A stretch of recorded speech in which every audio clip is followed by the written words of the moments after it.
Lions club of Badarpur গ্রেটারের ব্যবস্থাপনায় এবং Lions চক্ষু হাসপাতাল ও লায়ন্স ক্লাব অফ শিলচর সেন্ট্রালের সহযোগিতায় এবছরের পঞ্চম চক্ষু পরীক্ষা শিবির অনুষ্ঠিত হল কাটিগড়ায়।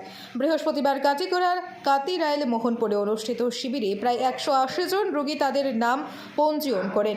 এর মধ্যে চক্ষু হাসপাতালে চিকিৎসক দ্বারা 166 জনের চক্ষু পরীক্ষা করা হয়। এতে 20 জনের ক্যাটারেক্ট অর্থাৎ চোখের ছানি ধরা পড়ে। এই 20 জন রোগীকে এদিন বিকেলে শিলচর চক্ষু হাসপাতালে অস্ত্রোপচারের জন্য প্রেরণ করা হয়।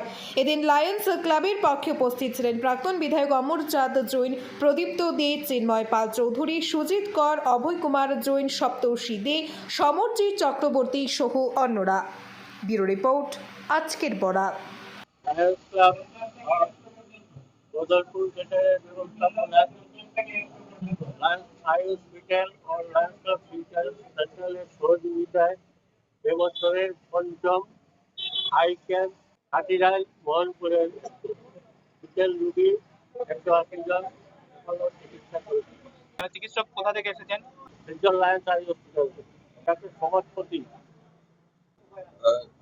এই পঞ্চমবারের মতো এই বছরে আমাদের আই ক্যাম্প আজকে এখানে কাতিরাইলে হচ্ছে। শনাক্তকরণ করা হবে তাদের কি শিলচর লায়ন্স আই হসপিটালে সম্পূর্ণ বিনামূল্যে চিকিৎসা এবং অপারেশন করা।